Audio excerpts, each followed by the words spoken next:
Why does Euro USD goes up in a day and crashes the next? Is it random? Absolutely not. Every single move in the forex markets has a reason. And today we are going to show you the biggest forces that drive market prices. Let's get straight into it. Okay, so I said price doesn't move randomly. It moves because buyers and sellers react to certain information. And we are going to look at the key informations that they look at, or the key reasons why the market moves. So the first driver that we have here are supply and demand. If you have an economic background, if you learned economic in your high school, in your junior school, in your tertiary education, you know what supply and demand is. So let's bring that same ideology to forex. So we say when there is more buyers than sellers, the price rises. More buyers than sellers, price rises, and more sellers than buyers, price falls. All right, so let's look at this live example. I'll use myself as an example, right? I like beans a lot. In fact, I love beans. All right, so when I go to the bean seller to buy beans, okay, in our place we call them Davi. So if I go to Davi's place to go and buy beans, and if I see 15 people in the queue, okay, 15 people comes before me, and if I look at Davi's bowl and there's small beans inside, what will come to my mind? Davi will give me small portion of beans. You get, because there is more demand than the supply. Davi is the one supplying the beans, and we are the ones buying, or we are the ones demanding the beans. So now you see that the demand, with the people buying, we are more than the beans. So the price rises. So even if you are buying 15 cedis, 20 cedis of beans, Davi will give you a little. So that's what we mean by demand and supply. It makes sense, right? So when you look at the supply should have the same ideology. Okay, so imagine I went to the bean seller and it is only me that is buying the beans, and we have 15 bean sellers. What will happen? The price will become cheap because I'm the only one demanding the beans and they have a lot of suppliers. So what will happen? The price will drop. So I want you to use both examples that I gave you right now to enter the market. So when we say demand and supply, meaning demand means a lot of people are willing to buy the currency. That means a lot of people are willing to buy the currency and few people are willing to sell. So what will happen? The demand will go up. If the demand go up, you begin to see your green candles on your screen. And when it comes to supply, that's the same thing that we are going to say. So the supply will tell us that a lot of people are willing to sell their currencies and small people are willing to buy from them. So what will happen? The price will fall. That's when you're going to see your red candles. It makes sense, right? All right, so this is the foundation of everything. If you understand this, forex will become, you've passed some level in forex. It's going to be kind of easy for you. So with that same foundation, let's use that same foundation to move on. The second driver we have here is economic news. Economic news.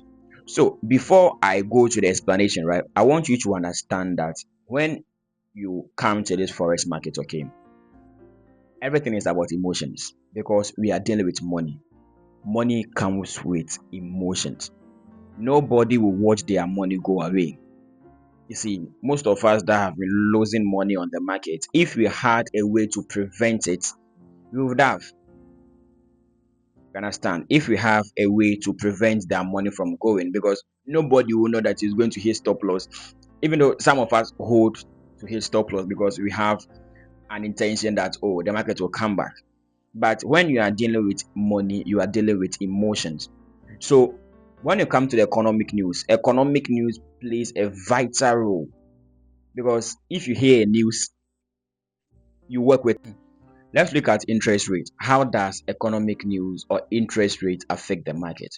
So interest rates are the percentage of money that will add up to your money when you are bringing back your borrowed money.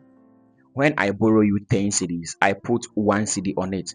Or when I borrow you $10, I put 10 cents on it. So that me that is borrowing you, I can get something from it. So the interest rate is that as I put on the money.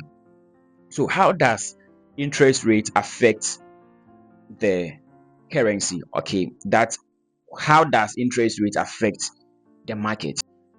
Now, this is a beginner level, so I want to explain everything to you in the simplest possible form.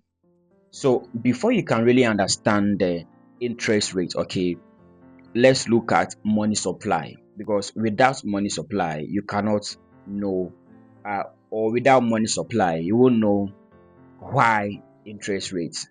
So, why do banks put interest on their money?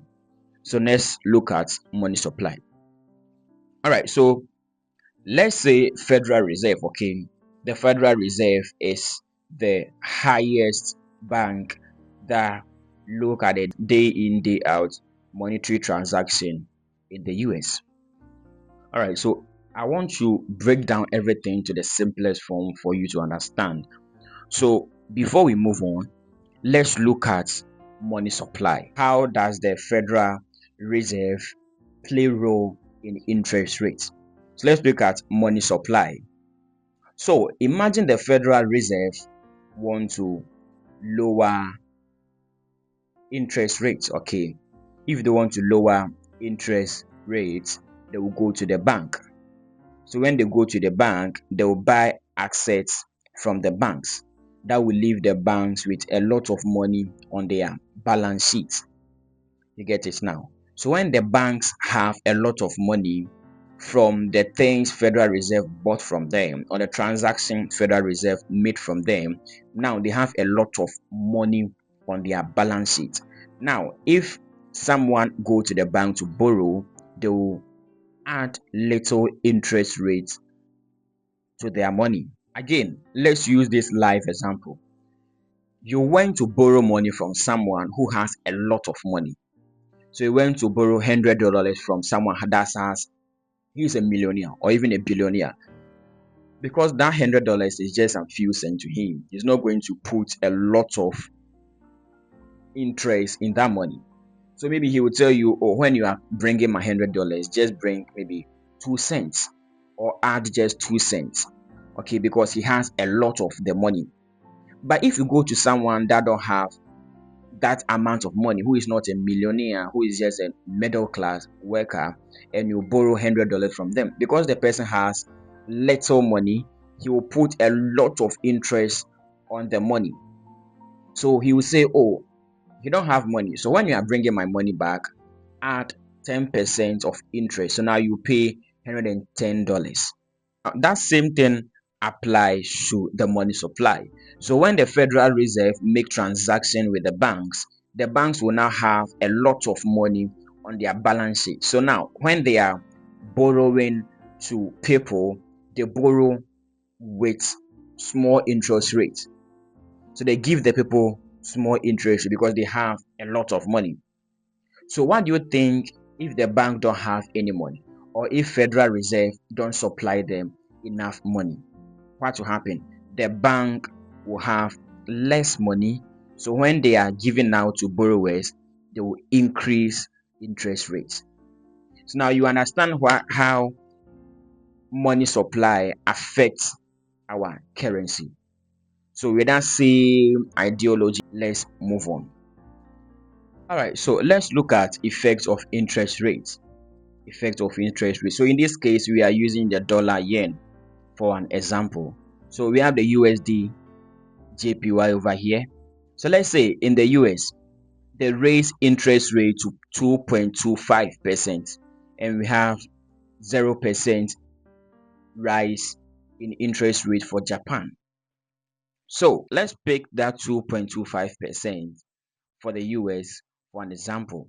Okay, so meaning there is less circulation of money in the US.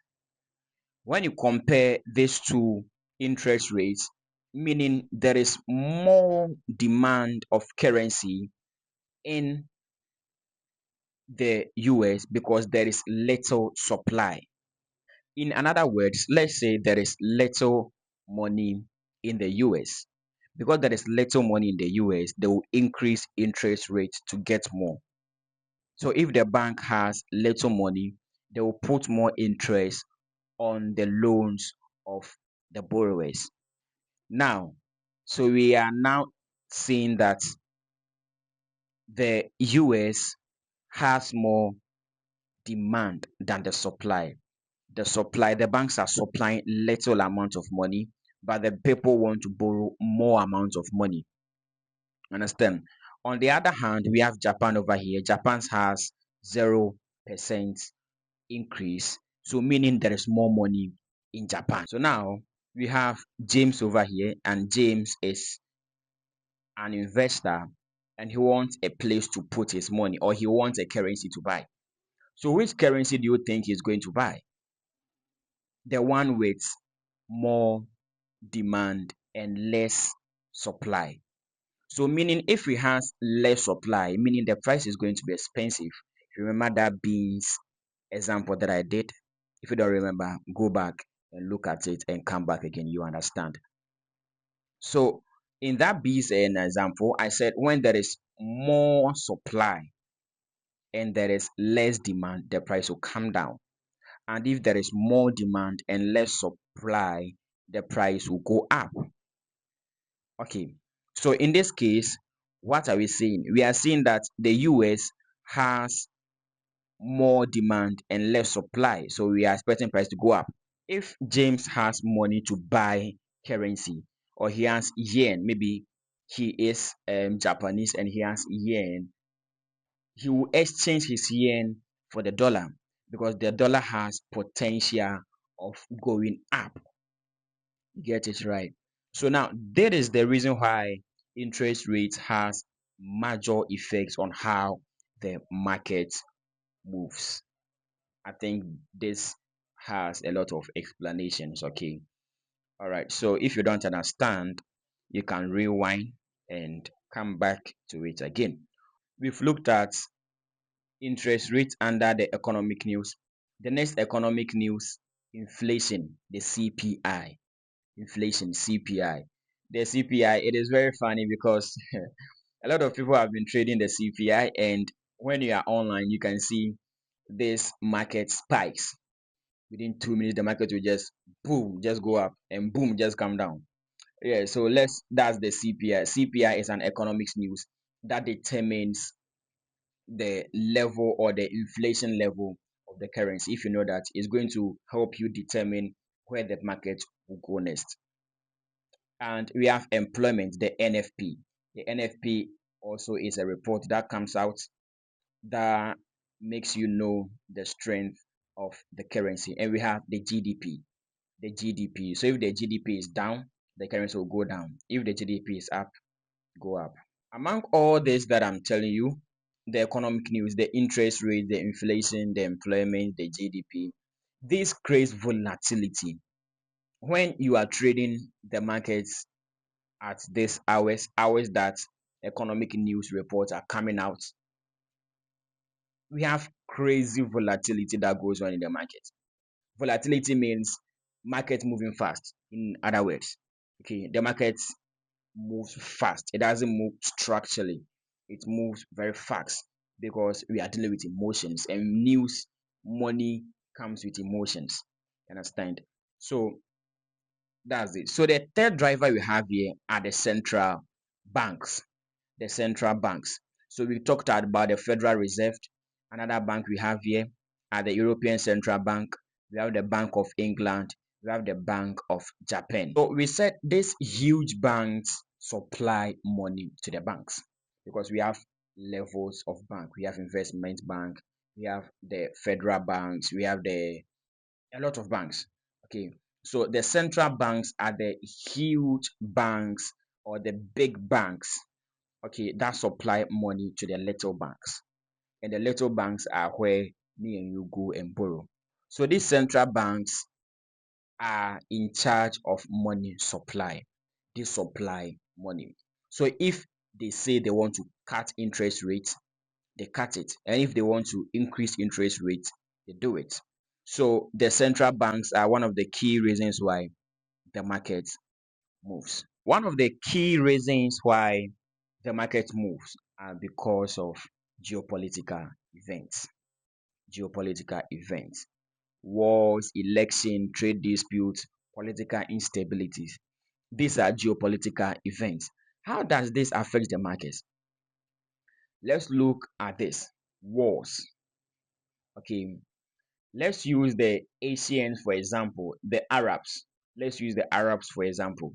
You see, Arabs, we have a lot of oil that comes from the Arab. Okay, so when there is a war, when Trump and others, when there is war on these Arab countries, what happens? You see that the oil becomes more expensive. So now the amount that you used to buy 5 barrels of oil, you use that same amount to buy only one. Because these are countries that give us oil. I think the Arab controls huge percentage of oil. Because these countries present us or give us a lot of oil, when there is war in that country, there will be no workers. No workers will go and bring us the oil again. All the mining companies will close down because of the war. So the oil too has a bigger demand in the world. Oil has the biggest demand. Your car, electricity, everything we use this oil. Now, because the demand is high and the demand and the supply is little, because there is no supply because of the war from that part of the world, and this part of the world too, we are demanding. So because the demand is high and the supply is lower, the price will go. You see, we've gone back to the supply and demand again. So that's what I was telling you guys, that when you come to forex, the education that you get from the beginning, you need that education, or you need that same lesson till the end. You understand? You need that same lessons to the end. All right, so that's the geopolitical events, and we have the elections. So US, for example, if there is an election in the US and there is something fishy going on, you know, people will lose interest. And when people lose interest in the country, they lose interest in the currency. So the currency will definitely go down. We have trade disputes. So when China and the US are in a trade dispute and the trade dispute goes against the US, the GDP will be affected. So the price too will be affected. All right. So the fourth driver that we have here is the market sentiment. The market sentiment. So the market sentiment is what investors think will happen next. What they think will happen next. So we have the risk on, the risk off. So when investors feel that where their money is not safe anymore, they will remove the money and put it into safe haven assets. When we talk about safe haven assets are money that beats inflation. It beats global wars, it beats inflation, it beats many crises in the market. One, let's gold for example. Gold is a safe haven asset. For the past few years now, gold has been at its highest points. So gold is a safe haven asset. People will remove their money from where it is not safe and put it into where they think they are safe. Okay, they will move their money from where they feel, oh, this place is not safe for my money anymore, or is going to reduce the value of my money to where they think it is safe for them. So the market sentiment, they are the risk on and risk off for investment. I said the market is all about emotions. And when it comes to money, money always deals with emotions. So when the person feels that where his money is, he feels his money is safe at. If anything comes across that line, the money is not safe anymore. He will change the position. Bringing everything together, we are going to look at buying and selling pressure. Buying and selling pressure.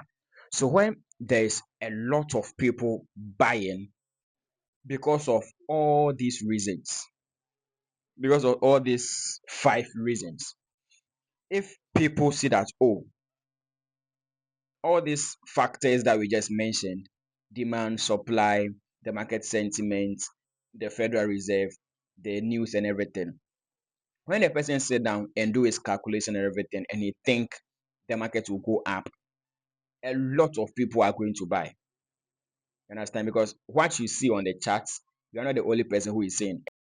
Everybody in the world see the same charts. Even when you go to TradingView, that same chart you see on TradingView, that's the same chart people too are seeing on TradingView. So your analysis that you are going to make, people are going to have the same analysis. That is why it is not only you guys that's going to move the market, because you cannot move the market alone. People are going to move it. So meaning people to share the same sentiment, share the same analysis as you do. So if people think the market will go up, you see there will be more buying pressure. The market will go up. So the buying pressure will push the market up. On the other hand, if people feel that based on these drivers that we talked about, the market is going down, then there will be more selling pressure. Okay, so let's look at the recap.